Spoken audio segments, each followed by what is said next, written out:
It's a great honor and take great pleasure in being able to introduce to you today Senator Geraldine Thompson, and we also thank her husband, Judge Emerson Thompson, for loaning her to us here today.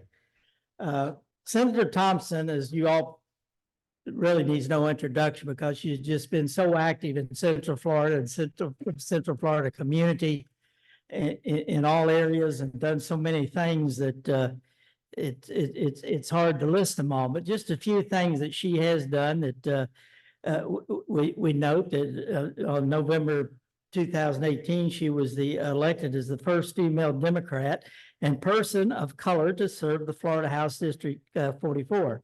She now currently is Senator of Florida Senate District 15, which covers all of West Orange County, which includes some of the areas. So you're familiar with what areas she's talking about is Paramore, Pine Hills, Winter Garden, Ocoee, Dr. Phillips area, Eatonville, Apopka, and Washington Shores. We mentioned universities. She received her undergraduate degree from the University of Miami in 1970, but she did get a Master of Science degree from Florida FSU, Florida State University in 1973.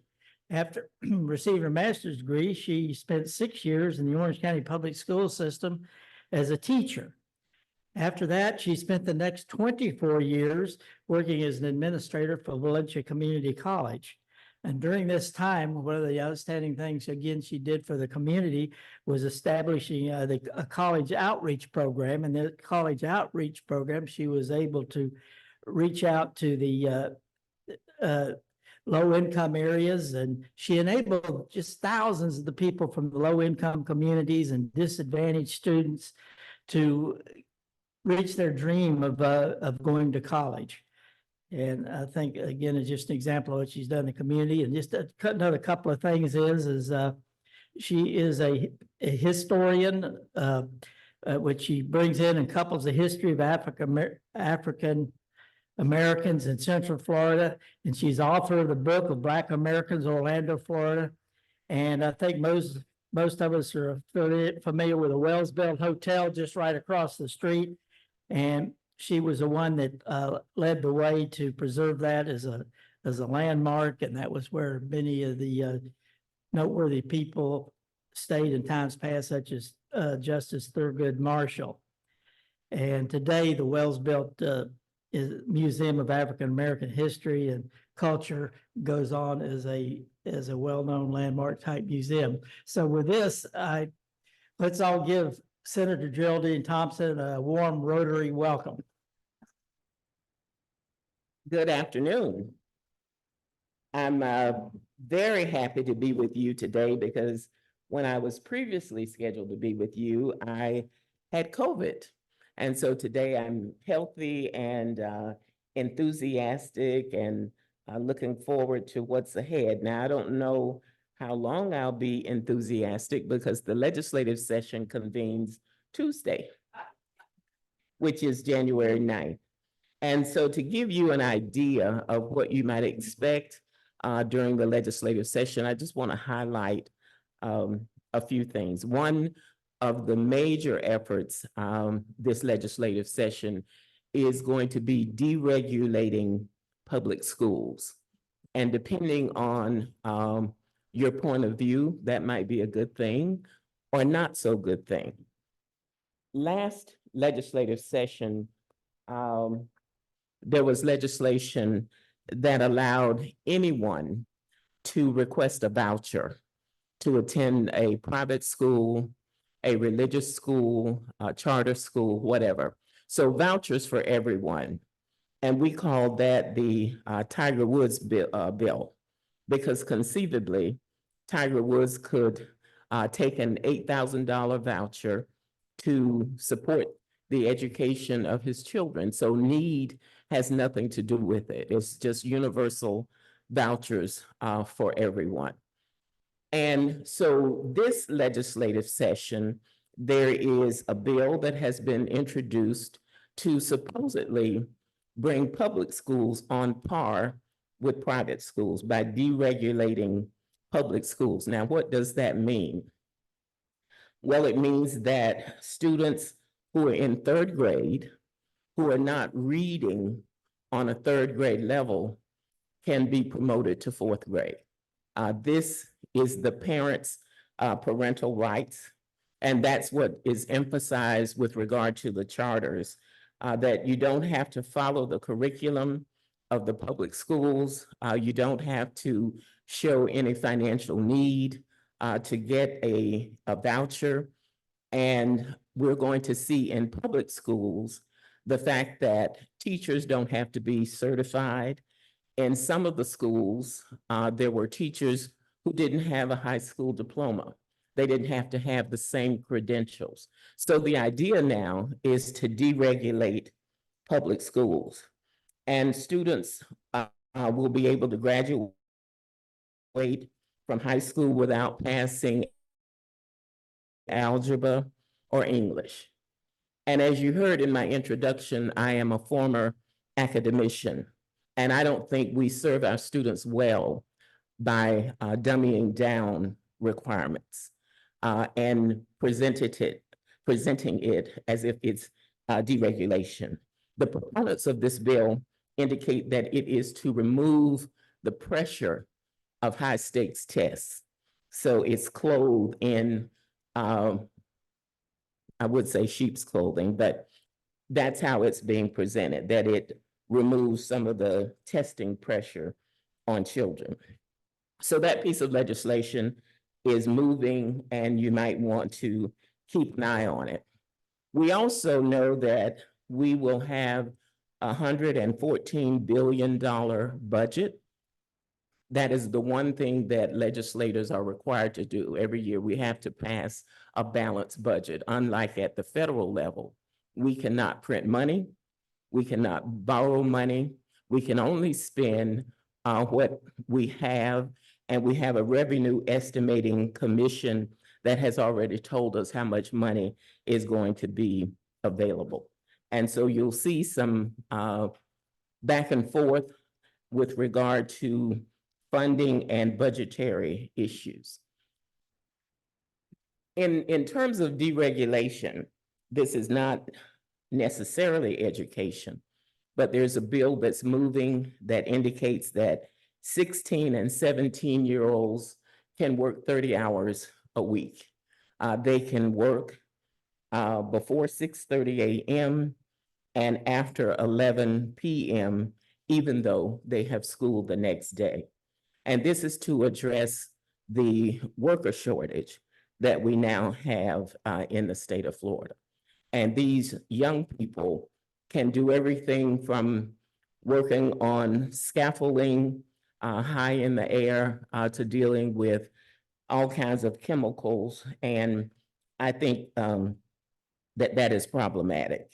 Now, that is a bill that's been offered in the House, and it does not yet have a Senate sponsor, but that could happen any minute. Another piece of legislation that you may want to watch is how we regulate Airbnb.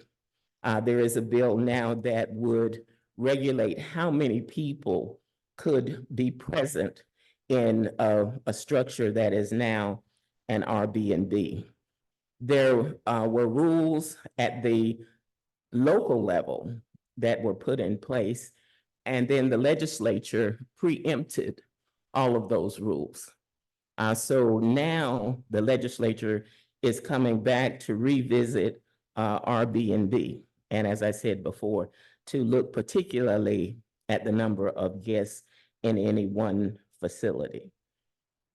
We also know that in addition to a worker shortage, we have a physician shortage. And one of the things that we've been able to identify is that physicians generally stay in the area where they have their residency.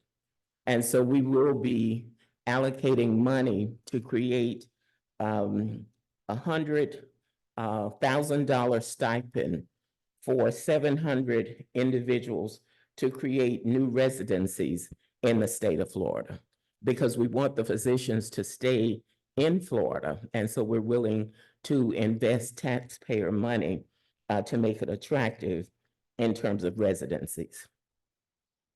There's another bill related to artificial intelligence. And we know we see many advertisements, many commercials, and some of them use AI. And you are presented as if you are the individual who's making a particular statement, taking a particular position. And this legislation would require that you disclose and that you say that this was created using artificial intelligence. One thing that we won't see is a consolidation of our judicial circuits. There was a proposal to look at the 20 judicial circuits in the state of Florida and to collapse them and to consolidate them so that you had situations, for example, where individuals who had to go to court and who lived in Key West might have to come to Miami in terms of consolidation. And that does not serve the public. And so there was a task force that was created to study this. And I testified before that task force that it did nothing to improve public confidence in our judiciary. In fact, it did just the opposite. So the recommendation is now coming from the Florida Supreme Court not to consolidate the judicial circuits in Florida. And another thing that I think is on everybody's mind is property insurance. We had 3 special sessions to try to address property insurance. And the one thing that has come out of that is that now people will be allowed with their insurer to claim the actual cost of a roof repair rather than a full replacement. And those are generally people who are covered by citizens. So that kind of tells you some of the things that we will be dealing with. I think this legislative session will be very different because our governor, rather than being in Tallahassee, will likely be in Iowa or New Hampshire or someplace other than Florida. And so you will see the Speaker of the House and the President of the Senate exerting more influence on the agenda and on what happens during the 60-day legislative session. They have been very accommodating to the governor's wishes. And so you had things like the immigration bill that passed last session that impacts directly the worker shortage that I mentioned, and the proposals to have 16 and 17-year-olds work 30 hours a week. But I think you'll see the legislators who thought or were hopeful that they might become Secretary of State or Attorney General or whatever are not seeing that that is very likely, and therefore will stand up and be the people that they were elected by their constituents to be. There are 2 bills that I have as priorities. The first is pediatric vehicular heat stroke. We have a spike in Florida in children suffering from heat stroke. They are seriously injured, some of them fatally, because they're left in cars unattended. And my bill would require that there be a mechanism, a device similar to a key fob that would be attached to a car seat. And the state of Florida requires car seats already. And so this device would be attached to the car seat. It would be triggered by weight in the car seat. And if the ignition is turned off and the weight doesn't decrease, then you'd get an alarm, meaning that the child is still in the car. And we had 2 recent incidences here in Orange County where a father was asked by his wife to take the child to daycare. He agreed to do that. And we all are distracted today. And he was on autopilot and he drove to work. And came out over 7 hours later, and the child was dead. These are preventable tragedies. And it is a tragedy for the child, obviously, but for the family, because that family is traumatized now. Another incident was a neighbor who asked her friend to take her child to daycare, and the neighbor agreed. En route to daycare, she got a phone call in the car, answered the call, and was involved in a conversation and drove on to work. Got out of the car, locked the car, and at the end of the day, she went to the child care center to pick up the child, and they said, "You never brought the child." So that child died. So this device would be something that would be required by anyone who transports a child 6 years and under.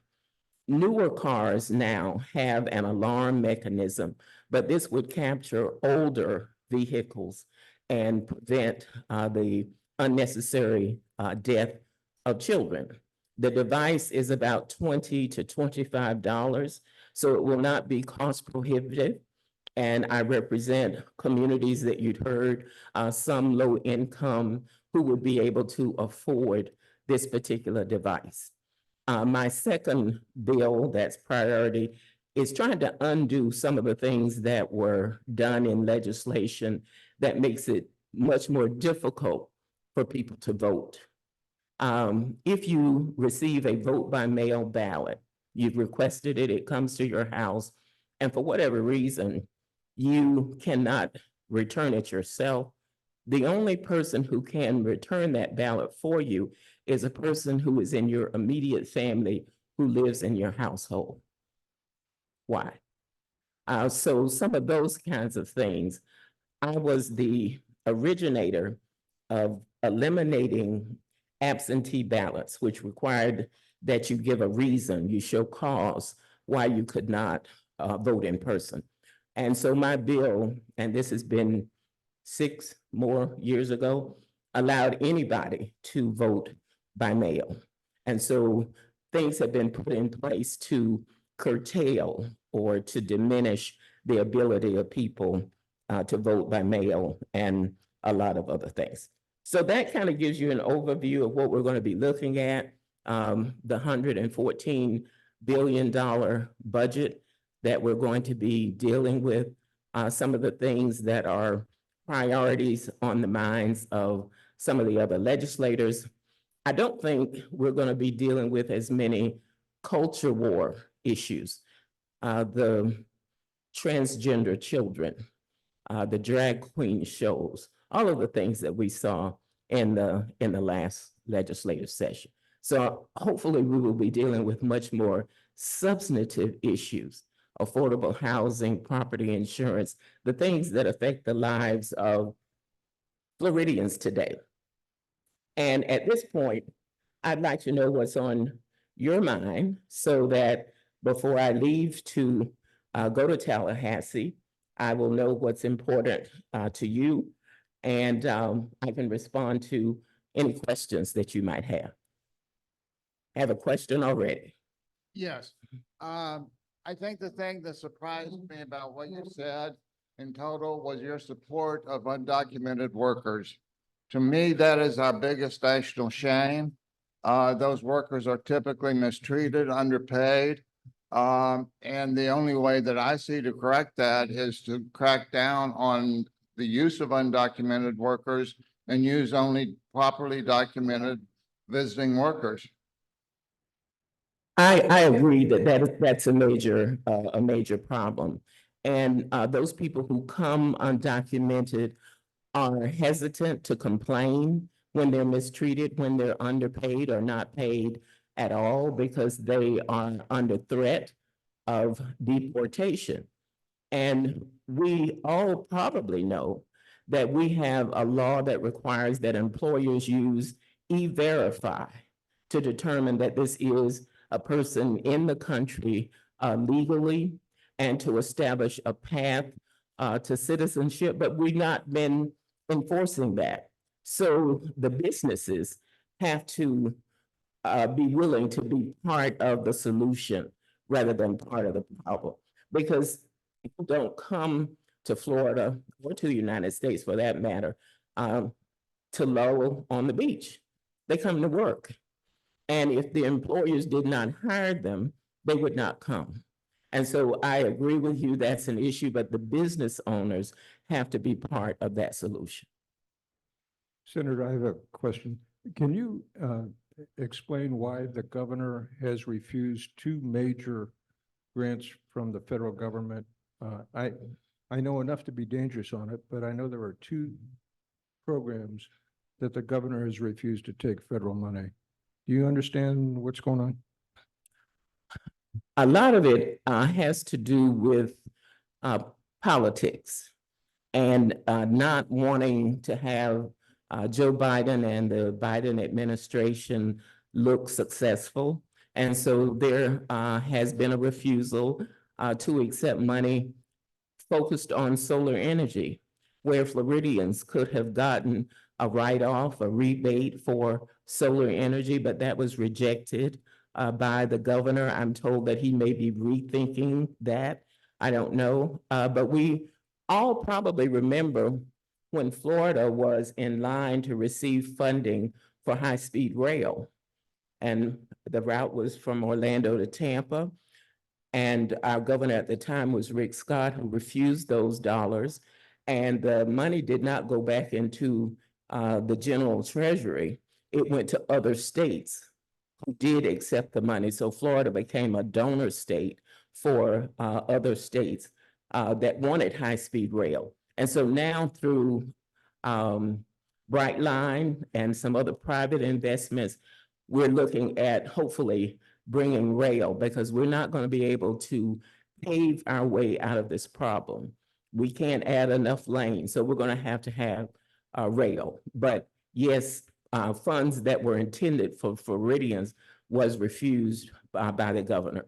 We know that when we talk about the budget, a lot of the money that's in the budget, I call them Biden bucks. And the Biden bucks came through the American Rescue Plan. And when those dollars go away, you know, we're going to have to bite the bullet.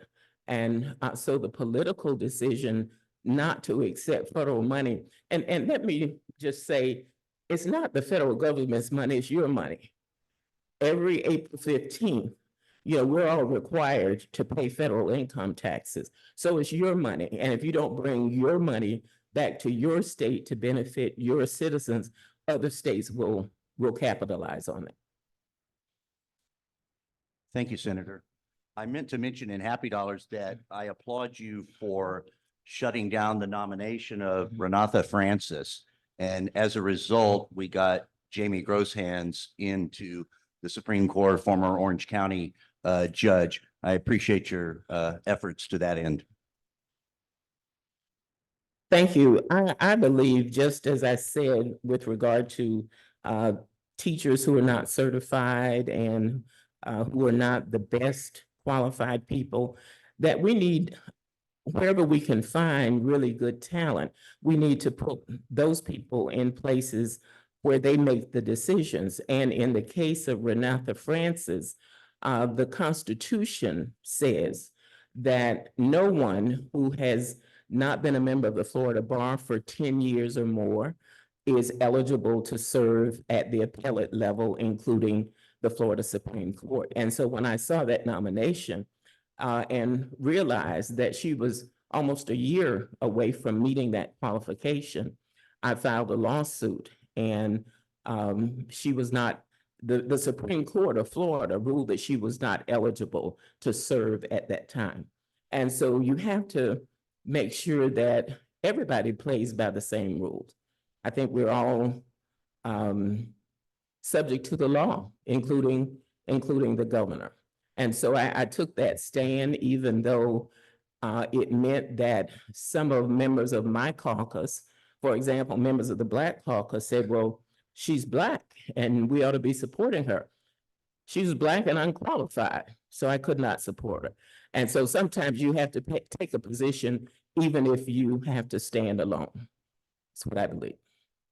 Thanks. This is a follow-up question to Bill's question just then about Florida refusing money. Didn't we also refuse gazillions of dollars in Medicaid money? And what was the same question, basically? Yes, we have refused, we're one of few states that have refused to expand Medicaid. And that was another political football because we didn't want President Obama to appear to be successful.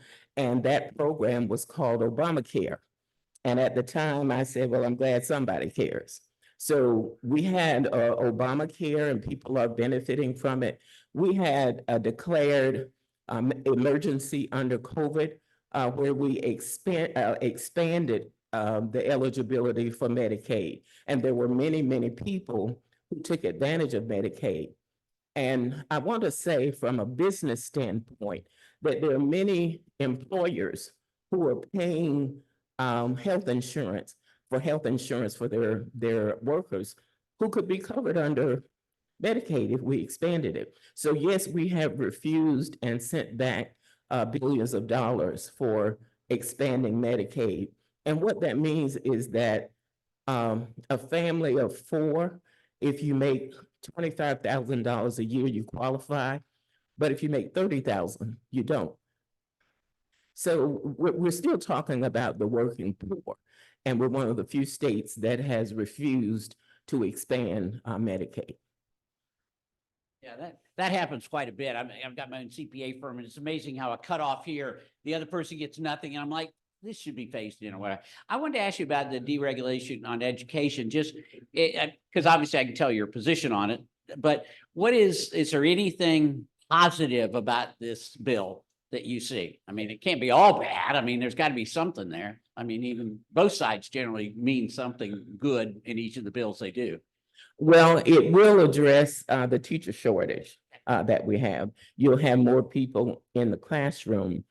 But I'd like to ask how many of you would want a novice physician performing surgery on you? How many of you would want an inexperienced lawyer representing you in the courtroom? But it's okay if we have these unqualified individuals in public education, which is what this bill would do. And you say it's clear my position on it. I didn't know I was that transparent. But I don't think we serve our children well by diminishing the qualifications of our teachers, but that it does address the teacher shortage. There are no other questions, Senator. Thank you so much for being here and bringing us here today. Thank you so much. We have a little gift so we can complete your set of cups.